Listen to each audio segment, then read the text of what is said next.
We buying it, right? 1.5 million ديار متوهي. ديار.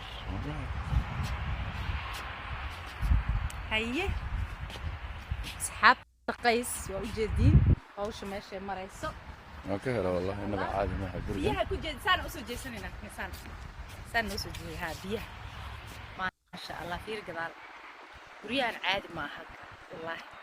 inkastoo ay qaali yihiin haddana ma aragtay meel lagu noolaado ilaahay lagu sugo waay xoolaha ka noolo.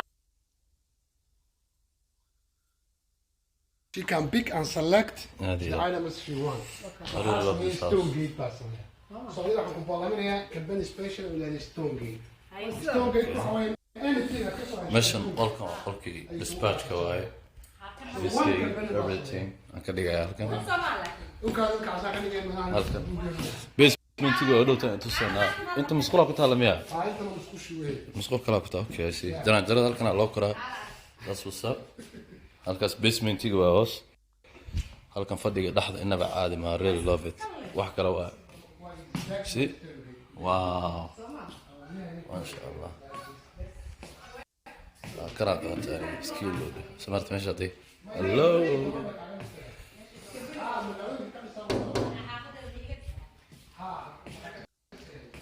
أحكي والله. أوكي.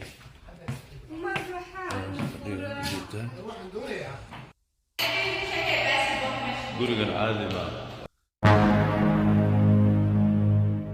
فضل الله صار سبسكرايب إلى هاي خير هقصي وحرق ولا هاي قصة بالحق صور تي في ورق دقايق نجه لسه سيدا halkan ku aragto waa muxuudiin yare oo kaaga baahan maanta duco wiilkan Soomaaliyeed oo goor dhaweed ku baahiyay baraha bulshada ayaa wuxuu yiri mudan dheer ayaan ku taamayay inaan qaleen ku qala dalka Turkiga waana imi waxaan u baahanahay hadda ayaan galayaa bulshada Soomaaliyeed idaafaha doonida ku qala nool inay isoo duceeyaan sidoo kale halkan waxaad ku aragtaa xamda kalgacal oo karbaashtay waxa weeyaan maama Khadiija karbaash bay dabada u qabatay iyo Ayuub Khaarlo waxa aan daawaday muuqaalo baraha bulshada lagu baahiyay oo waxa weeye iyagu bay karbaashayaan sidoo kale halkan waxaad ku aragtaa qisaya badan hooyo Yusur oo ah hooyo danyara waxay kaaga baahan tahay caawin waxay la daala dhacaysaa ilmo yar oo dhashay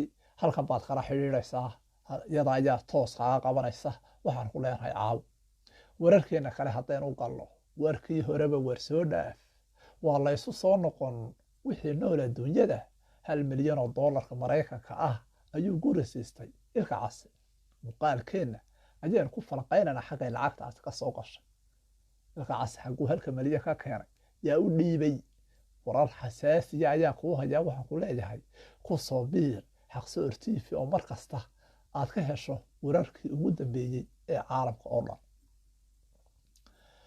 aynu ku soconay horta waxa weeyaan walaalkeen muxuudiin waxa leenahay ilaahay ku caafiyo ilaahay ku guuriyo qaleenka culusaad maraysa dalka Turkiga waliba Asmir magaalada leedahay isaga ayaa ku soo baahiyay baraha bulshada oo codsaday in loo soo duceeyo duco kaliya ayuu kaaga baahan yahay hooyo Yusur ah hooyo danyara waxa wad caawi walaal waxa weey maalinun ayaad guuleysan doontaa waan hubaa inaad guuleysan doonto oo waxa weeye hadaad hal u dirtaa laba u dirtaa saddex u dirto wax weyn bay ku tari doontaa albaab kugu furnaa oo huluula ayay ka dabooleysaa micnaha waska garanaysa caawi haddii aad awoodina muuqaalkan dad kale u sii dir kugu filan hadaad hayd dad haya u diro u sheer gale aynu ku soconay xamta galgacal oo xaraaqsan baraha bulshada soo qashay goor dhaweed hore xalay gabadhan waxay ka cabanaysaa in la dulmiyo dad badan ay dulmiyeen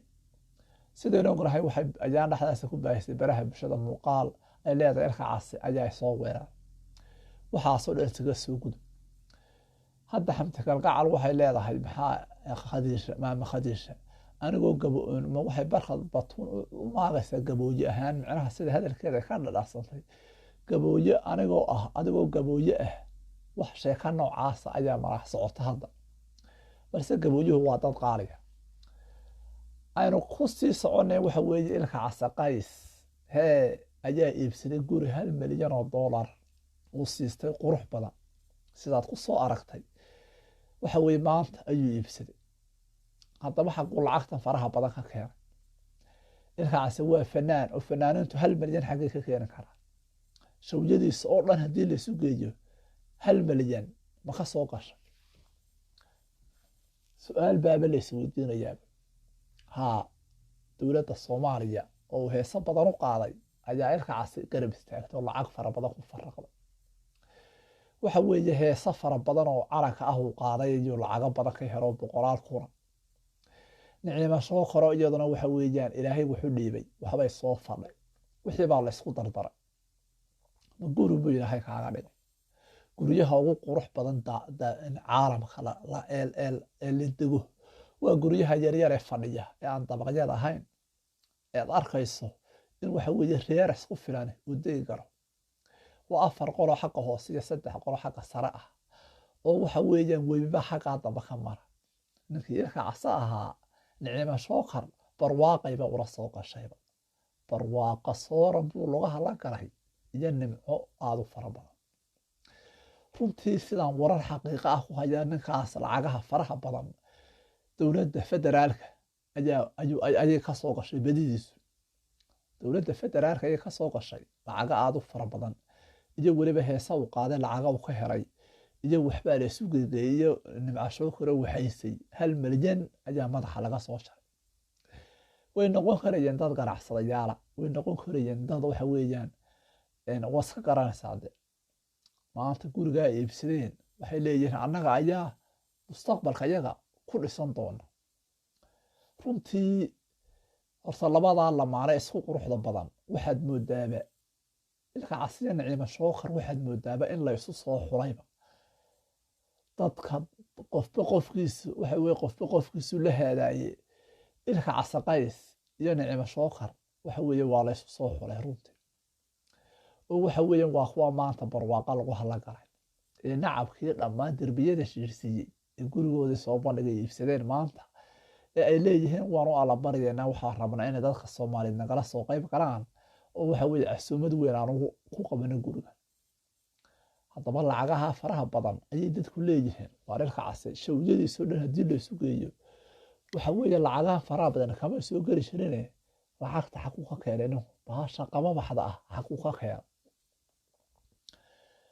sidaas haddaba xaqiiqa dhaba inuu ka soo helay dowladda federaalka oo heeso badan u qaado calanka ka hadlaya oo waxa weeye heeso badan u qaaday oo lacago badan ka helo 12 milyan kor u dhaafay marka waxa weeyaan inaha farxadda ayaanu la qaybsanaynaa iyo xaqay ka keeneen iyo siday ku soo heleen waxa weeye bahasha cadcada adigu aakhirkii waa adiga arkaya nicma shookar iyo ilka case waxay leeyihiin halkan rugtayada lee annaga leh intaan unnaga leh